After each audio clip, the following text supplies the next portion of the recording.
Hey, this is Jeff Rose, GoodFinancialSense.com. I got asked a question the other day that really got me thinking. It really got my wheel spinning up here. And a client asked me, Jeff, what is the best financial advice that you've ever received, that you've got in your lifetime? And I really had to take a moment and really think about, of all the information I've got, of all the tips, of all the advice I've gotten over the years, what is the best advice? And I honestly couldn't answer that question immediately. I thought I had a few ideas, but I really wanted to just take a breath and just really see, what's some of the best advice I ever got. Now, the one thing, if if this is the first time ever hearing me talk, or if you haven't been to the blog yet, to know a little bit about my backstory, my family, my father, my mother, they didn't really give me a lot of good financial advice. They always said maybe you should save, but they never really showed me how, never really introduced me to some of the cool tools like the Roth IRA, that I could save into. So I really learned a lot of the best financial advice I've received has been through my clients, has been through the experiences that they've gone through, the trials and tribulations of their financial rights and wrongs, and what they passed down to me is where that advice has come from. And I can think of, I guess, a few different things when I think of the best financial advice I ever got, that I've ever received. And the first thing is you should start saving earlier. Duh, right? I mean, I know that's not rocket science. I'm not some great revelation. But I met with so many different folks that were in their late 50s, maybe early 60s, that were approaching retirement and weren't as comfortable or confident as they would like to have been.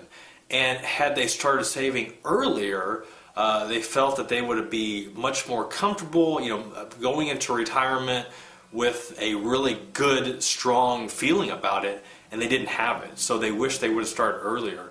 And what such tremendous advice for, at the time, in my mid to younger 20s, to get that. Because if my parents were telling me, you need to save early, you need to start, which they didn't, but even if they had, I don't know if I really would have listened. But being now in my 20s and starting my career and sitting across the table from folks that didn't listen to the advice maybe that their parents had passed down to them, and now that they are paying the consequences. So that was very, very helpful. To kind of go along with that, as far as starting earlier, the other thing that they taught me, and once again, this isn't some epiphany like, oh wow, thanks Jeff, that really helps out a lot, but it helped a lot hearing it from out of their mouth, come out of their words saying, Jeff, trust me, here we are, you see our situation, you see where we're at, you see where we're lacking in the money that we wish we would have, and the reason that we're lacking is because we didn't start early and we didn't save enough. And I would kind of take another step to that as far as saving enough. I think the other aspect is trying to earn more. It's not always about saving, but it's also trying to earn more, and that's whether that's getting raises at your job, that's maybe doing freelance work, that's working a part-time job, maybe from home, maybe it's a side passion of yours, to basically try to earn more income. And that's something that I've kind of adopted. I do save. I did start early. I do save often, but I've also tried to find other ways to increase my income. So I think there's a delicate balance. I mean, saving is a good thing, but if you can make more, it makes it that much easier to save, correct? So that could either, choosing a different career path, if that's not in your blood, then maybe it's doing like a side job. I know I've got a lot of clients that will do, either be maybe it's freelance writing or photography or, anything for that matter, just to basically have some extra income as well. So those are two of the things that I've gotten and I would consider as some of the best financial advice I ever got. The third and final thing, which actually if you go to my other blog, soldieroffinance.com, I actually wrote an article about it.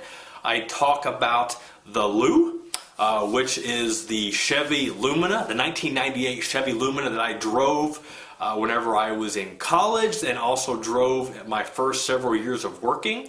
And this was a car that was passed down from my now deceased grandmother. It was champagne colored, had the alloy wheels, 4-door, no spoiler, and had the cassette player. This thing was sharp, right? I mean, you can imagine driving around town in a 4-door Lumina. The few things about it though, one, it had about 12,000 miles on it, and I think I got it from her back in 2002, maybe earlier, I believe. So I received it it was a car that was 6 years old or 4 years old at the time. I think a little bit older than that actually. It only had 12,000 miles on it. So that was one aspect of it too. The other aspect of it, it was paid. Or paid off, so I had no car payment. The final piece of information that I got that I would consider some of the best financial advice I ever got was from my finance professor back whenever I was a junior in college. The professor on the first day of class asked us, how many of you plan on trading in your car every 3 to 5 years? And I want to say all of us, maybe with the exception of 2, and you've got a class of 30 folks or so, all of us raised our hand. And I remember at the time, I had this big vision of driving a BMW. I'm not sure why that was, but I just envisioned myself driving a BMW. Once I graduated, that was my car. 4 doors, sports sedan. That's what I wanted. And I knew once I graduated, didn't care how much I was going to make, I was going to find a way to get that BMW. And when he asked that question, we all raised our hand. And he responded by, while all of you are trading in your car every 3 to 5 years, taking my family overseas to European vacations.